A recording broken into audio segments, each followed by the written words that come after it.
You are listening to This is Oklahoma, hosted by Mike Hearn, telling stories of Oklahomans and those that have made it their home. Before we get into today's episode, I want to tell you a little bit about our current sponsors, the Oklahoma Hall of Fame. As you well know, if you've been following This is Oklahoma, they've been a huge part of this podcast. So this podcast is presented by the Oklahoma Hall of Fame, telling Oklahoma story through its people since 1927. For more information on the Hall of Fame, go to www.oklahomahof.com and follow them on Instagram for daily updates at OklahomaHOF. What's up, guys? Welcome back to another episode of This is Oklahoma. Mike Hearn here, your host, back with another episode. We are in Oklahoma City today to talk, I guess, a little bit of leadership, success, motivation, teaching. You will learn some things today, for sure. I've learned some things today because I took a class this morning with my podcast guest, and it went really well. But Mike Crandall's on the podcast of Sandler Training. We're not just going to talk about training because there's a lot more to my guest than just teaching and training. But Mike, thanks so much for taking the time out. I know you're a busy man. Going through your bio, I'll let you explain it, but there's a lot of stuff in here, and we're probably not going to get to everything, but there's definitely going to be some key points that the audience is going to learn from us today. So when people say to you, who are you, what do you do, what do you usually respond with? Yeah, and Mike, thank you for inviting me to be on the podcast. I'm a big fan of your work and all the things that you do, and hearing a little bit about your story, about how you started this and what you've turned it into is just outstanding. And as someone who works with lots of entrepreneurs, I love that. So, but your question was, how do I answer? And I always have to share that whenever possible, I try and quantify that or qualify that to the specific person. Mm-hmm. So, but if I'm visiting with somebody in general, and they say, hey, Mike, what do you do? My answer is usually along the lines of, we help visionary business leaders get to the next level, which sounds a little bit cliche, but most people in business, and we primarily focus on people that are in leadership, ownership, management, or sales, most people in those spectrums want something more, whether that's more business, more locations, more employees, more dollars, whatever it is. So that's what we do, is we focus on that and we help them get to that next level. Mm-hmm. How long have you been in Oklahoma? Yeah, so great question. So I started my journey here in Oklahoma. I landed here in 2003. Mm-hmm. So it's that 18, 19 years almost now. And coming here, was it a reason for work, or was it, what brings you to Oklahoma, and where did you come from? Yeah, so I moved here from Minnesota, and like lots of people I know, we moved for a significant other. So my fiance at the time had the opportunity to be here, and now my wife of coming up on 20 years. And so that's how we ended up here, and yeah. Yeah. What coming to Oklahoma back then? What was Oklahoma like? And kind of coming from Minnesota as well. Was it like, why are we going to Oklahoma, or was it more of, hey, we're heading further south and we actually get a summer? Yeah, well, so a great question. There's a lot of variables to that dynamic, but I knew a little bit of what I was getting into because we'd visited a few times before, obviously, we moved. But for me, it was interesting. In 2003, Bricktown really had very little going on compared to what it is today. I remember when I first moved here, the first couple of years, the airport here in Oklahoma City was a dump. The airport it is now is so much nicer, and especially the most recent addition that just opened up a couple months ago. But it was a little bit of a shock to me, moving here from Minnesota, and I lived in the Twin Cities, which at that point in time was about 3.5 million people, and there was, 1 million or maybe 1.1 million here in Oklahoma City, so it was a big difference, but it's also way more spread out. Oklahoma City is a big city landmass-wise, so one of the things that always resonated with me, I'd probably been here about a week or two, and we live in Edmond. We've lived in Edmond ever since we moved here. I'm driving on Lake Hefner Parkway, on Broadway Extension, headed towards downtown, and I'm listening to the morning radio, and they're talking about the need for a light rail system to alleviate traffic congestion. And I'm looking around as we're doing like 45 miles an hour in peak rush hour, going, what traffic congestion? Because moving here from Minneapolis at 8 o'clock in the morning on a weekday, you'd be at a standstill on the freeway. Right. And so different perspectives and, lots of things like traffic congestion are subjective. Yeah, 100%. Because I mean, people who've moved here from Austin, Dallas, Houston will say the same thing, right? Like, we don't have traffic here, although it is my worst time of day. And I love the fact that I have a profession that I don't have to work 9 to 5, because when I catch myself driving home between 5 and 6, I'm so mad. I'm just like, why just with staying an extra hour, right? Wherever you are, just to get some work done or whatever it is, to not be on the highway with everybody else. But you're right, it's not traffic like other places, and we're very fortunate, I think, to have good, road systems and networks and the ring, I guess, around the city of highways and the turnpike that make it very easy to travel around the state. But So you mentioned coming here, your wife gets a job, or insignificant other fiance at the time gets a job to bring you to Oklahoma. What are you in at that time? Yeah, so at that point in time, I worked for a company called DeWalt Power Tools. A lot of people are familiar with it because maybe they have a cordless drill or something else. And so I was in charge of running kind of the central part of the country for one of our divisions. So it was fairly easy to move here because I traveled all the time. Yeah. And when we moved here, I was gone on the road around the country most weeks, 4 or 5 days. So we lived here for several years before I ever spent much more than weekends here, because, I joke the people that I probably saw the most in town were the gate agents, the flight attendants, and the pilots. Yeah. Which is, I mean, if you like traveling, it's a good job to be in, right? It's not, and I'm sure it wasn't easy being away from your fiance and then future family as well, but being so centrally located, that might have helped you a little bit. I definitely know who DeWalt are, because my dad is an engineer and works in that kind of stuff, and I handed him many tools when I was a kid.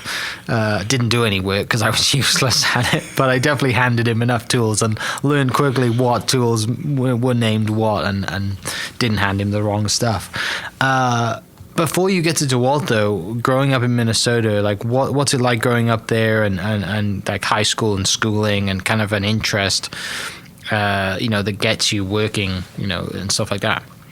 Yeah, so, I didn't grow up all of my life in Minnesota. So my dad was in the military. He was in the Air Force. And about when I was 8, my parents got divorced and my mom married a different guy in the Air Force. So I actually moved around a substantial amount. Yeah. So we lived overseas for a little while. I don't remember hardly any of it because I was very small. From 2 till about 5, we lived in Spain. My dad was stationed at a base there. And my parents like to say I visited every country in Europe and the Middle East that was safe to visit then. But don't remember a ton of it because we moved on back. base is very safe. Yeah, well, but we traveled all over because there were lots of safe places then. Yeah. And my parents have these unbelievable boxes of slides, because that was in the early 70s when people, obviously digital cameras and smartphones didn't exist, but slides were the big thing to take. So slides of me in Turkey and Germany and all these other places that I barely remember because I was 3 and 4 years old. But I bounced around an awful lot. And so Minnesota is what I call quote unquote home, because my mom still lives there, my dad and his wife still lives there, my sister and her family live there. But because I lived a lot of different places, I went and did lots of different things. So I finished high school in Nebraska, went to the University of Nebraska, and that was in the early 90s, late 80s. So I've got a lot of different places where I've got some type of connection. Right. So the one thing, and I get asked this all the time, how was that? Because actually the high school I graduated from was the 10th different school I went to. And so I think it really, and sounds a little bit weird to some people, equipped me for the role that I have now. Yeah. Helping people think about things differently, look at them differently, figure out how do I navigate different communication and conversations. And had I not moved around so much and been forced to learn and grow and adapt, I don't know that I'd be equipped to do what I do now. Yeah, it's kind of a blessing in disguise, isn't it? By learning on your feet, and at the time you were just like, oh, this is just a new school, I gotta go make friends again. But it's something you'd been trained yourself to do and done so many other times, and people all over the world, really, I guess you've met, and you learn how to connect and read people, and that's a really important skill to have, and something that came to you naturally because of the circumstances that you had grown up in, not because it was an innate, like, someone needs to, someone's telling you, hey, we're going to move and you're going to have to learn this. You just it just happened, right? So from all that stuff, then, and, you go to University of Nebraska. Are you, when you get to university, do you know, hey, this is kind of my profession, this is probably what I want to do? Do you think about going into the military as well because of family upbringing? Like, what is that kind of time, late 80s, early 90s like? Yeah, so really good question. And my stepfather at the time was an Air Force recruiter. Mm-hmm. And so we had a strong, long conversation about military service. And I felt a little bit of obligation, but he said, hey, the only way that I would encourage you to go in is if you're on some type of scholarship or you can get into a military academy. My grades were nowhere near enough to get me into a military academy. And I explored the ROTC, college scholarship thing. It really wasn't for me. So when I went to University of Nebraska, I was one of those weird kids that knew exactly what I wanted to be. I declared a major right out of high school when I enrolled, and I got about 1 week into college and realized I was wrong. It's a funny story now, but I grew up a good chunk of my life. I wanted to be an architect, and I love to share the story. It's a little bit funny. I had this picture in my mind of an architect like Mike Brady on the Brady Bunch. And then I got into architecture school, and I was like a week in, and I realized that what I thought an architect did and what an architect did were not the same. Yeah. And so I bounced around, checked out lots of different things. I actually ended up getting my degree, and it sounds weird to say to some people out loud, in criminal justice. I never used it for anything, but I put myself through college working in a food service distribution facility and started out in the warehouse and then ended up driving truck. And when I went to get out of college, all my job offers were in transportation, warehousing, logistics, because I'd worked in that for several years already. Yeah. So then that's what leads you to work with DeWalt because of the experience there? Yeah, so a little bit indirectly. So I never thought about being in sales. When I worked in the distribution center, like I said, I started out in the warehouse and then ended up driving a truck. And so I started out, my first job out of college was I was a transportation operations manager for a company that really doesn't exist anymore called Montgomery Ward's, big retail stores that have all gone away. And so I was there, and then I ended up at a company that we distributed food to McDonald's restaurants, and that's where I ended up in sales. And so I started out as a transportation manager overseeing truck drivers, and they needed someone to go sell some stuff. That ended up there. And then I was recruited by DeWalt and had a couple of different stops selling things into the construction space before I started the business that we run now. Yeah.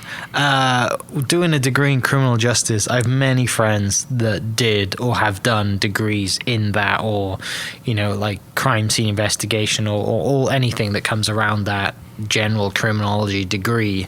None of them that I know use it either. So you're not alone for sure. But I'm sure there are things that you've learned from that degree that you use every day without probably indirectly knowing that you use it, right? Like how to profile people and how to learn things. And that must have been super usable and interesting at the time as well.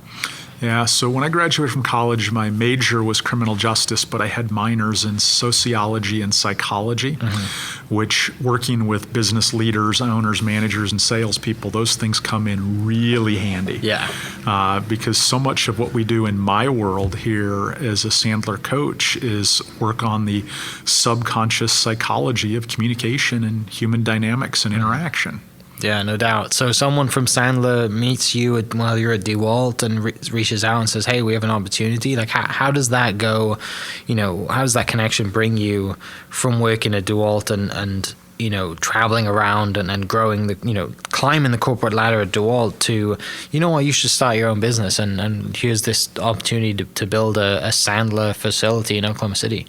Yeah, well, there were a couple stops in the middle. So, DeWalt being a large publicly traded company in the mid-2000s, like lots of organizations started to have some challenges and, stock options and quarterly reports and things like that. And I fell victim to, one of many restructurings that happen in big publicly traded companies when they have a bad quarter.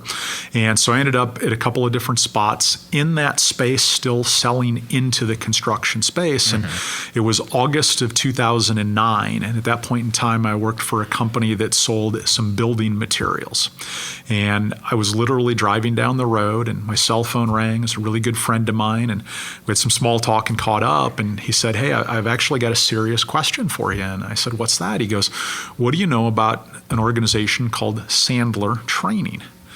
And I got real quiet, and I said, why? I said, I might have heard of it. I don't know anything. And I said, why? And he goes, well, I thought maybe you'd know, in your corporate career with DeWalt and other places, you've been through tons of training and worked with tons of coaches, and you guys have brought in tons of different consultants, and I thought maybe you'd heard of them. And I said, no. I said, I might have heard them, but I didn't own a thing. And I was always born and always have a high natural curiosity. And so I said, well, so tell me what your organization's doing with them. And he said, our company just signed an agreement to work with the Sandler team here locally, and we're going to start off with some strategic planning, then we're going to do some leadership development, we're going to do some management development. I'm in a sales management program. He was a VP of sales at the time. He goes, my sales team and I are in a sales program. And I said, well, that's pretty cool. He said, yeah, we're starting with a 36-month agreement.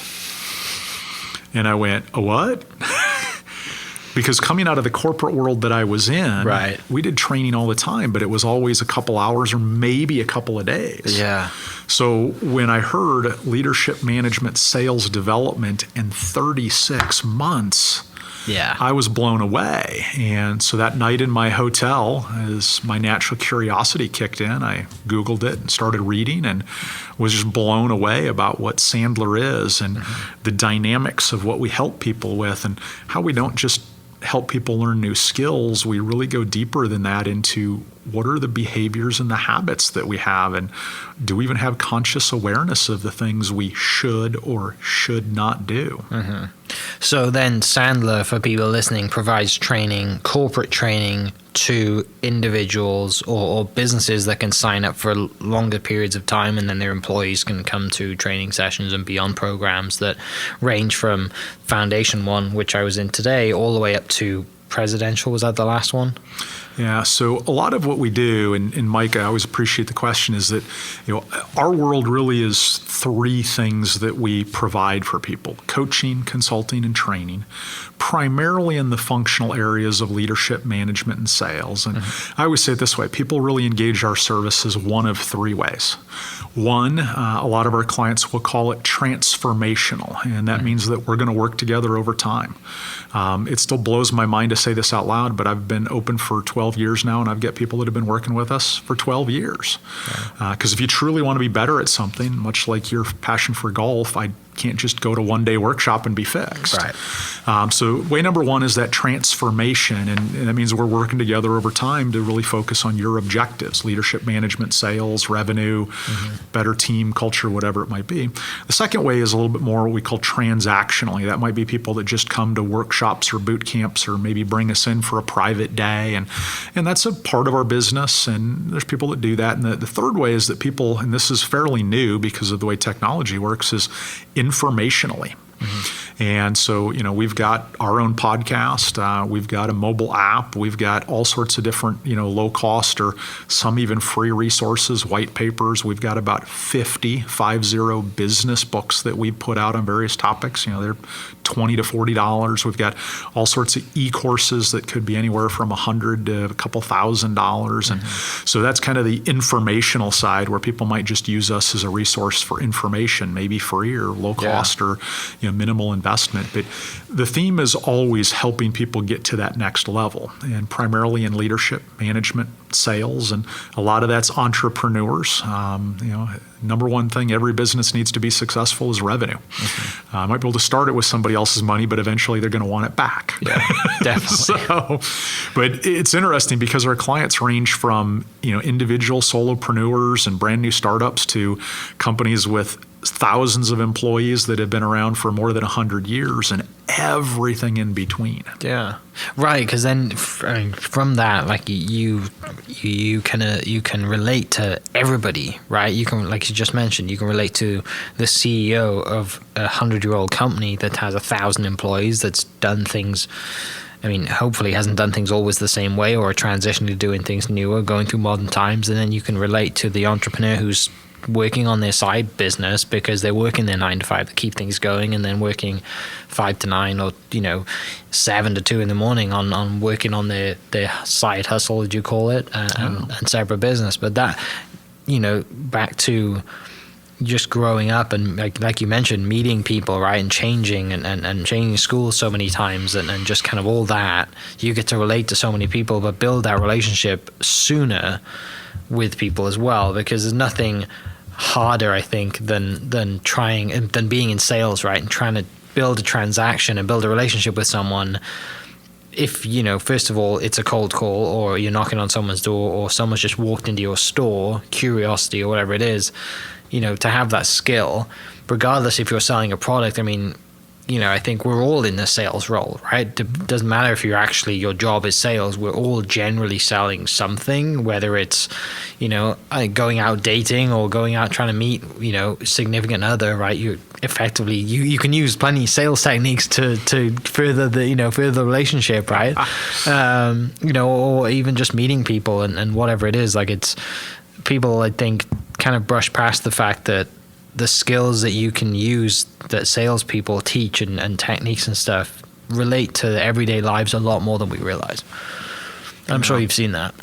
Yeah, there's a phrase that we use in our world here at Sandler when we work with business owners and leaders and entrepreneurs, is that sales equals communication, communication equals sales. And in pretty much any interaction between two or more people, somebody's buying, somebody's selling. Mm-hmm. It's not necessarily a product or a service. It could just be an idea, or, it could be two friends talking about where to go to dinner, and one of them wants Italian, one of them wants Mexican. And unless you go to a buffet that has both, only one of you is getting what you want. Right. And it's an interesting dynamic, because in our society, sales has such a negative connotation around it. And, TV and movies stereotype it, about, sleazy, cheesy, used car salesperson. Yeah. But that's not what most sales really is. It's the stereotype of it. But because that still does exist out there, it's amazing how much people try to get away from it. And I always use this story. If you think about it, in the last roughly 20 years in our society, we've come up with hundreds of job titles to take sales out of sales. Right. People say, I'm not in sales. I'm a audience development manager. Or I'm in business development. I'm in resource development. I'm in customer acquisition. And, it's still sales, but we somehow feel better about it when we call it something different. So I totally agree with you. And one of the funny things, I think, that just people coming from non-US businesses or whatever, there's a VP of everything, in the States as well. Like, if you look at somebody's business card, they're a VP of something. To that point, might not be sales, but it's going to be a lot of other things that they've, like I said, come up with. But so 2009, this kind of Sandler opportunity presents itself. Your curiosity peaks. What's kind of like, your family life at that time? You have kids at that time, your wife's business, kind of, because I know, I guess you mentioned earlier from the meeting that we had, or from the conference part that I was involved in, she's an entrepreneur as well, right? So where does that kind of come from at that time? Where are you at that time? Yeah, so in 2009, so when my wife and I got married, so she had kids from a prior relationship. I did not. So married, one of the best things ever, a family that came together. And so in 2009, our son and daughter and my wife and I, we sat down, we decided to do this business. At that point in time, my wife was still working for a large corporate organization. And although on paper she owned part of this business, she really wasn't active in it, and really, didn't want to be active in it. That risk taking to be an entrepreneur was not something that was obvious and on the surface in her. And so our kids were a little bit older, but still at home. And our daughter actually would have already been off at college. Our son would have been in high school. And, so everybody was supportive. Great step in the journey. And, when you start a business from scratch, regardless of what type of business is, it's hard. The phrase "build it and they will come" doesn't exist unless maybe you're an Apple store or maybe a Starbucks. But when you start a coaching, consulting, training business from scratch, it's not like there's people waiting outside to go, "Oh my goodness, thank goodness you're here. Here's my credit card." And so for me, the first couple of years were really hard, but I was fortunate to have amazing family support. And one of the things that we tell somebody when they start a Sandler business is that you need to become a product of the product. It's a cliche that gets used a lot, but the reason that people gravitate to what we do and they engage our services is that they want something in their business that they don't have. They want more comfort in front of the board meeting. They want more, confidence in front of a prospect or on stage or whatever their business is. And one of the things that has happened in the last 12 years of running this business is that, I hear almost every week that from a client, hey, I signed up because of this business reason, fill in the blank, but my biggest takeaway is this, and it's something in the personal life. And it sounds a little bit weird, and it sounds almost like a little bit of a marketing line, but I have clients tell me all the time, Sandler changed my life. And when I heard that the first time, I thought it was a marketing line, but I have people that come to me, and so much of what we do is about psychology and human dynamics that it impacts your relationship with your spouse, your siblings, your parents, your kids, your friends, and a lot of it's even helping you think about, what do you want in your life? And so often we chase things that other people want for us. Far easier to say than it is to unravel, but it's been interesting doing this for the last 12 years and watching what it's turned into. Right. There's so much that what you just mentioned that we can break down and talk about. The first thing that I want to touch on is, you're right, like people aren't waiting. When you open a Sandler business or any training business, people aren't, or consulting, whatever it is, people aren't at the door waiting saying, thank God you opened up, here's my money, right? Because people don't, I think the last thing people want to spend money on is investing in themselves, right? And plenty of analogies out there. To get better, you hire a coach. Personal development's like the last one on the list. Why do you think that is? I think there's a couple of different factors there. I think that, so often, and I'm speaking a little bit more from U.S. culture, so I can't say this is global, but, so often we have been raised that I go to school, which, unless you go to private school, is free. So that learning and development is given to you. And then, we're kind of told to go to college, and not everybody, but a lot of people end up having somebody else help them with college. Maybe they're on scholarship, maybe they're getting grants, maybe mom and dad are helping with it. And then we get out of the working, or out of the educational world, we go to work, and a lot of companies, especially if you go to work for bigger companies, they'll send you to training and all this other stuff. So people struggle a lot of times to wrap their heads around investing in themselves. We do it in hobbies all the time. As someone who's super passionate about golf, it's amazing how somebody will, throw down thousands of dollars to get golf lessons. But when it comes to, hey, why don't you go to a sales, development workshop? Oh, I'm good. I'll just read a book. I can buy a $20 book on Amazon and I'll be all fixed. And that's just not the way that it is. And I think that the way that a lot of times people are raised creates a challenge with valuing that. And when you get into specifically the roles of leadership, management, and sales, because it's so intangible, there's no formal, structured, official degree certification program around it, and there's no required continuing education, there's no licensing, people don't see value in it. An analogy that we use all the time to talk about is, if you think about a lot of the most respected professions, architects, engineers, accountants, etc., they're all degreed, they're all licensed, they all have continuing education, even doctors. And you have so much continuing education that you're required to have. Your high achievers always go beyond the minimum. Right. But when you get into leadership, management, and sales, those aren't factors. And because they're not factors, people don't always value it. Right. I mean, that makes total sense. And it's something, I struggle with it too, right? Like, even in golf, like, I hate paying for lessons. Hate it. And I know that it's something that has definitely held me back over the years. And I had coaches growing up for sure, but it got to a certain point where I was like, I can do this on my own. And I think it was when I came to the States about 10 years ago that I was like, because I was on my own. But at the same time, even though I didn't have like an in-person lesson, I would always send swing videos videos to a coach of mine or a friend that I, for sure, like, even I might not have directly paid for it, I was still indirectly kind of getting coaching. But I was not fully like, I'm going to get a lesson every single week and being on a training plan. And I guess it's the same, I think, with fitness, right? Like, you always work out harder and better when you have a fitness trainer with you, holding you accountable. And that's another thing too, right? It's just being held accountable. And there's so many ways to talk about it, and so many different businesses that, entrepreneurs do. And for me personally, just thinking about what you said, like, I didn't go to school to own a business. I'm kind of flying by the seat of my pants and learning it as you go.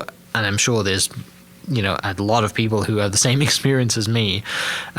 So yeah, I think people definitely should invest more in training and coaching or finding a mentor group or whatever it is, rather than looking for the quick fix, reading a $20 book. Sure. Because for the most part, the $20 books always say the same thing, right? They just got a different title on them. But yeah. Well, it's an interesting thing. And, I gave a keynote talk at a conference a couple years ago talking about how we live in a shortcut society. We are so accustomed to trying to look for a shortcut. Oh, I need to be better at leadership. There's got to be a podcast I can listen to. Right. And nothing wrong with a leadership podcast, but unless I actually take the stuff and do something with it, just listening to it doesn't change anything. Yeah. And, whether it's sales or whatever. And, you touched on, fitness and health and things like that. And, the fitness industry is an easy example because, there's always some latest fad or trend. And it's amazing how many people run out and buy things. And I saw something just this last week that, Peloton, the fancy, really expensive bikes, their sales are down like 30% quarter over quarter from last year. Well, it's because their timing couldn't have been better with COVID. Right. And now people are going and doing other things. They're going back to the gym. They're going outside and riding a real bike, whatever. And they don't know how to deal with it. But we will jump at something when we think there's a magical quick fix. You title a book, 10 magic phrases that'll close any sale, and people go buy it, and nobody gets anything out of it that's a magic thing. But it always takes me back to, and I didn't study this until I got involved in Sandler, but if you study some of the most talked about influencers in motivation and leadership development, all the way back to 100 years ago when Napoleon Hill wrote Think and Grow Rich, or, things written by Zig Ziglar and people along the way, they all talk about the same thing. The single greatest investment you can make is in yourself. There's nothing else that can give you as great a ROI. Right. Sure, I could go buy a, rare gold coin and it might go up some, but it pales in comparison of what I could do if I invest in myself. And people struggle with that. And investment in self is not just money. Right. It's time and energy. And because we live in such a busy, hurried society, sometimes time is the greater variable. You may or may not know this, but one of the things we do every year is that we give a couple of scholarships to what we do. And one of those we call a nonprofit scholarship, and we give it to an Oklahoma nonprofit organization. And the value of that scholarship, if they were to write a check, is about $75,000 for the year. And almost half of the people that apply,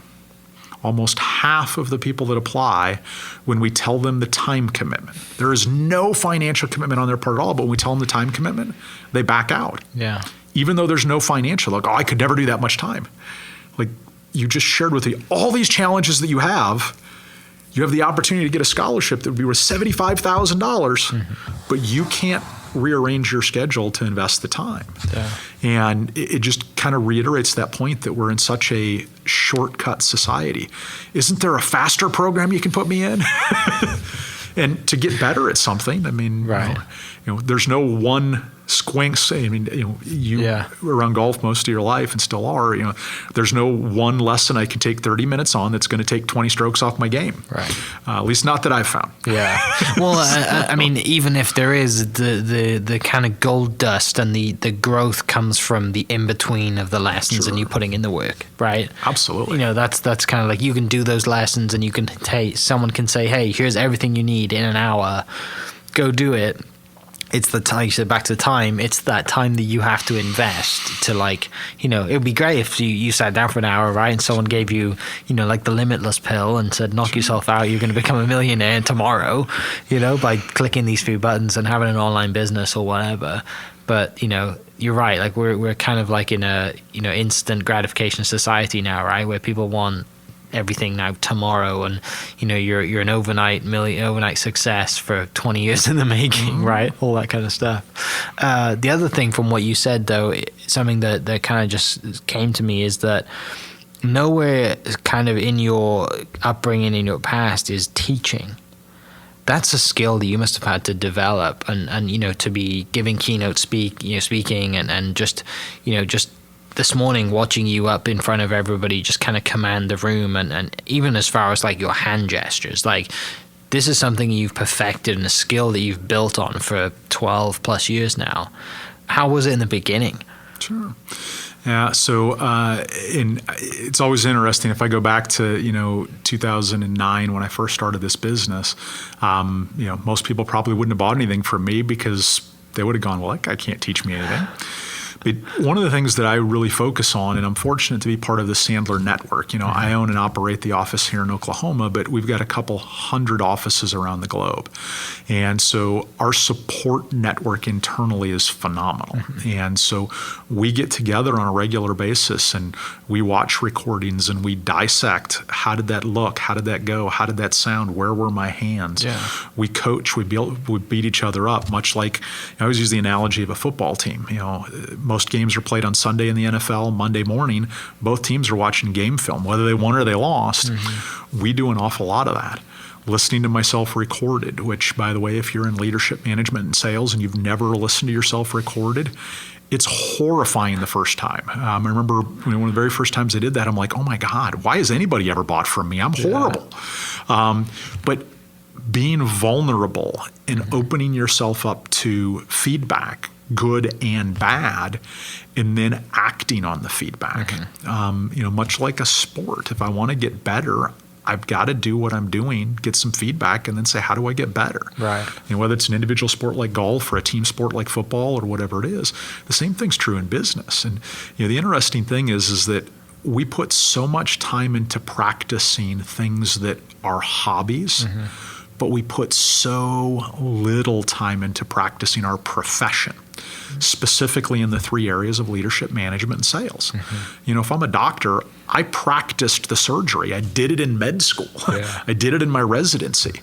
But if I'm in sales, I get out of college or wherever and I go to work and they hand me a catalog and a price sheet and they say, call if you've got questions. Yeah. And, I say that partially tongue in cheek, but not too much off that. And, same thing's true in leadership and management. Hey, you're really good with people. You should be the team manager. Congratulations, you're promoted. And then you get to the point where, okay, I got to do an employee review. How do I do that? I don't know. Yeah. And there's no guidance. And in those areas of leadership, management, and sales, a lot of times we need more guidance, we need more structure, we need more support, but it's not given to us. Right. I always use this example. I did a workshop for a client, I don't know, probably 2 years ago, and they have 12 managers. And one of the most important things that their managers do is recruit and hire. There are 12 different locations. And so they brought them together for a one-day workshop with us, and I had them go through and think about how important people are in an organization. And I had everybody take out a blank sheet of paper and write down all the steps that they do individually, these are the 12 managers, in their recruiting hiring process. And by the way, the organization's big enough, they've got an HR department, and the CEO's like, oh yeah, we all follow the same process, we've got HR. And we took the 12 sheets of paper, and you would have never guessed they were in the same industry because their 12 processes were so different. But when we got to the operational side of what those 12 locations did, because we put structure and process in place for operations were identical. But leadership, especially in management, recruiting, and hiring, there was no system and process between location 1, location 2, location 3. HR swore there was, but there wasn't. And that consistency. And that's such a big thing about becoming better, is that I've got to be consistent. Right. And follow the plan or build a plan. And it's amazing what systems can do to a business, right? It can be, the most complex business, but if you put a system in place and follow the steps, it makes it a lot easier because you know exactly what you've got to do for the most part at certain times of the business. Stepping away, though, from the Sandler stuff, when you're doing this for the last 12 years, there must have been businesses that people have come to you with and you're like, light bulb moment, your curiosity's peaked and you think, maybe I should start a business around that because it's, you're around business owners and entrepreneurs for 12 years. Did you start any other side businesses at that time? Is this the only business you have, or have you stepped off and gone further into the entrepreneur kind of bucket and just thought, I'm going to open up a few more businesses? Yeah, so it's a spectacular question, and there's kind of two ways to answer that. A lot of the things that my wife and I have done wouldn't be just an obvious standalone business. We have some residential real estate. The building that we're in is commercial real estate that we own. Half this building's executive office suites. So there's a little bit of entrepreneurial slant to all of those. I started an organization called the Oklahoma Professional Sales Association, which is a membership organization for business owners, leaders, managers, sales professionals that want to get together. But really the only true standalone business, and my wife spends more of her time doing this, and maybe be a good podcast guest for you in the future, is that we started a school photography company called Focused School Photography. And that was a background that she had. As I mentioned, when we started this business 12 years ago, she worked for another company. It was a big corporation in that space. And we just saw that we had the opportunity to do it better, starting from scratch with a small entrepreneurial business. And so my wife spends most of her time running that business now, and it's been really interesting to see how she's taking things from this business where we provide guidance and leadership, management, sales, coaching, consulting, training, and applied it to that business. And so some things that we've certainly got into, but obvious standalone businesses that the rest of the world would see, just the school photography business. Yeah, that's good for you to have though, right? Because when you can relate to other entrepreneurs and business owners, that, that's one of the things that people, they might hire a coach, or they look at that, one of the things that they should look at is like, has that coach built a business as well? Are they an operator, or are they just a teacher and they haven't built a business, which is always a red flag, I think, from my perspective. It's like, if someone's training me or coaching me to be a business owner, and, have they done it themselves and failed and become it? So that's cool to have that kind of like, that just that way to relate to kind of like the clients, and if because and then also you can provide and apply all the lessons that you teach to your own business, right? And there's always new training techniques and stuff like that. Tell me about though the association and kind of why you decided to launch that.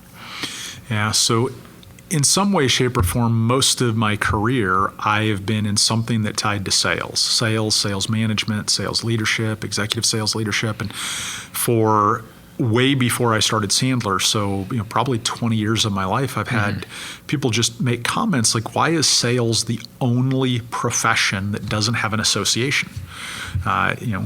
You've got a realty license, there's the Realty Association. If you're in marketing, there's the American Marketing Association. And if you're in any profession you can find, there's an association. I mean, and I've spoken at a lot of their professions. I mean, I just got a phone call the other day to speak at the American Gemological Society's event next year. So, but if you look at sales, which is really the backbone of business, if you think about it, there's a phrase that's been around for longer than I've been alive: nothing happens until somebody sells something.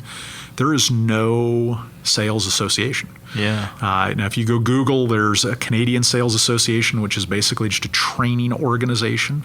But in the United States, there's really nothing. And so some other people and I kind of took a jump about 7 years ago and started what is now known as the Oklahoma Professional Sales Association, maybe 8 years ago.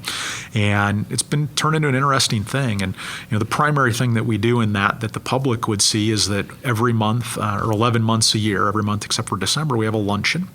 And at that luncheon, we always bring in a speaker. Most of the speakers are someone who's successfully built something. Could be a business, could be a nonprofit, could be something else, that they share the story of how they've done it. How did you grow? How did you build? How did you start? How did you go from level 1 to level 2 to whatever? And it's a pretty cool event because visionary, committed people learn very well when they hear the story of how somebody else did it. Mike, you made a comment earlier about most books are the same on the inside, and wholeheartedly agree. And one of the things that most books, they focus on what to do. You pick up a book on referrals and it tells you what to do, or you pick up a book on speaking in public and tells you what to do, but most of them really don't ever get into how in the world do I do that. And so the Oklahoma Professional Sales Association is really focused on how. how did they do it? How did they start? What are the steps they took? What are the things that they screwed up along the way? Right. What would they do differently if they could do it all over again? So it's been fun to watch that grow and evolve. Yeah, no doubt. And that's really cool to have that. And just, I guess, to narrow it down just to be in Oklahoma. I mean, like you said, there really isn't one. So you could have gone American, which is, that's a task. Sure. Yeah. Right. But still, it's nice to have that and just kind of have that that input from successful business owners who have no doubt failed along the way, and those lessons are the key points that attendees learn at the luncheons. And it's nothing better as an entrepreneur than knowing that, hey, this person's they haven't hit every single point along the way to be where they are. They've failed. They might have failed faster than most, but they've given it a go. And it's amazing. Like, I love this country because of how optimistic everyone is and because of how entrepreneurial everybody is. Sure. Whereas you don't get that back home. And it's one of the reasons why I kind of really enjoy being here and that I don't work 9 to 5 and I have my own business. It's just the passion and the amount of collective people that come together that are in the same boat, and the just variety of businesses that you can have out here. I love it. I could talk about it forever. But wrapping up, what are the questions that you wish people would ask you more?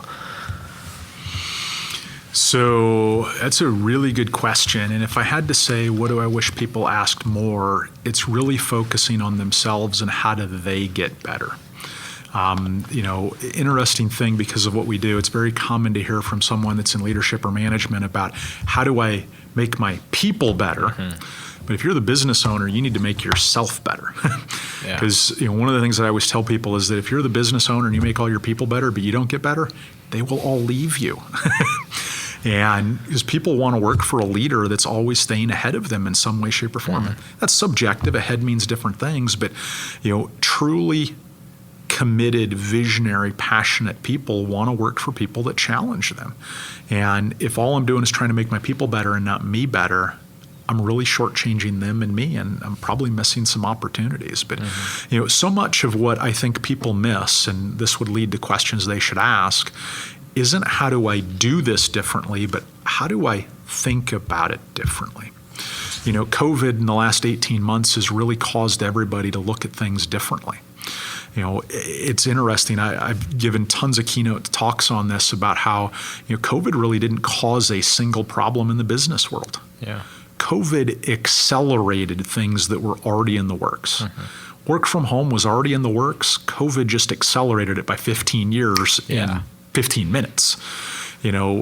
All the challenges that are going on didn't start because of COVID. Technology and people using Zoom and GoToMeeting and, Microsoft Teams and all these other things.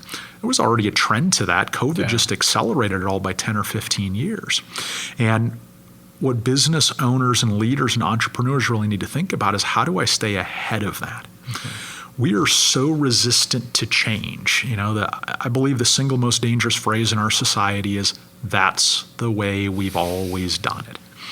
And everybody laughs or grins when we talk about that. And they're like, oh, yeah. But then they run right out and they do it the exact same way they've always done. Yeah. One thing that happened with COVID is that we couldn't do it the exact same way. Real estate and, one of the things that you're into, there's lots of people that built their real estate business by going to networking events. Yeah. Well, guess what? Those all went away.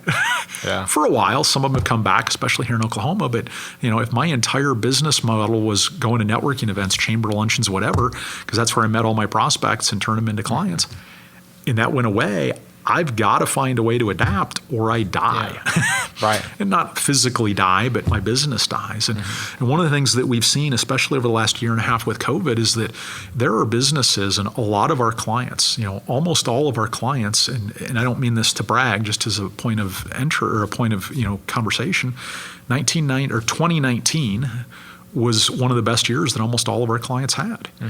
2020 was even better. 2021 is on pace to be even better for most of them. And it wasn't because and I always say this way, it wasn't because any of our clients ever made hand sanitizer or masks. It was because the leaders said, okay, we have a challenge. How are we going to grow through this versus let's sit around and wait for it to get better? Right. And so, the questions that I think people need to ask, and they can ask me, I'm easy to find on social media. I mean, LinkedIn's probably the easiest place to find me, but they need to at least ask themselves is, how are we going to be ready for what's next? I don't know what it's going to be. I don't know when it's going to be, but there's going to be something like COVID again, maybe not a virus, maybe something else. But if you look at the history of society, 2001 was a huge punch in the face for most people in 9/11. 2008/2009, the financial collapse, another one in 2012. There's going to be something else. Don't know when, don't know what, but every one of those, there's businesses that came out way better and there's businesses that didn't make it. And the difference is the mindset of the leader and the guidance and support they get to think about things differently. Yeah. And just being prepared, right? Like you mentioned, it's going to happen eventually. Being prepared, putting yourself and your team forward and first, and like you said, not doing things you've always done just because it works doesn't mean it's going to work. And we didn't see COVID coming. I mean, some of us may have looked at the news and saw what was kind of happening in the Middle East and Europe and stuff like that, but we didn't expect it to be a year long. Everyone thought it would be over in 3 weeks. Sure. But you're right, it accelerated a lot of things, some for the better, some for the worst. But there's so many lessons that we've talked about, and my brain is because I'm naturally curious, is going of how I can improve parts of my business and the podcast or real estate, whatever it is. And I'm sure there's people listening that are having the same thoughts. For people listening, though, I will post the links to Sandler training in the description and the links to Mike's LinkedIn as well, so you can go check out, ask some questions. Feel free to reach out, and if you can't reach out to Mike, reach out to me, and I will get you in touch. But Mike, thanks so much for taking the time out of your day to share some stories, learn a little bit more about yourself, your journey, and how you ended up in Oklahoma, how you get from driving a truck, working for DeWalt, and traveling around to having a training business. The psychology minor, sociology stuff that you did while doing your criminal justice degree. It's amazing how that stuff finds itself through your story, and now you use it every day, right, in training and sales and management, operations, stuff like that. So super fascinating. Really appreciate you for sharing some stories. And if anyone listening wants to get in touch and be a part of the Oklahoma Sales Association, do reach out. I'll post a link to that as well. No doubt that you get plenty of value from the luncheons, and might even be spurred on to start a business if you've listened to this and you want to jump into that world. But for everyone listening, I'll post the links I just mentioned in the description, and we will catch you next episode. Cheers. This podcast is presented by the Oklahoma Hall of Fame, telling Oklahoma's story through its people since 1927. For more information on the Hall of Fame, go to www.oklahomahof.com and follow them on Instagram for daily updates at oklahomahof. Thank you for listening. We are inspired by those around us and hope that you are too. Make sure you subscribe to this podcast on your favorite podcast platform and leave us a review so we can keep telling your stories. For more great Oklahoma content, follow This Is Oklahoma on Facebook and Instagram.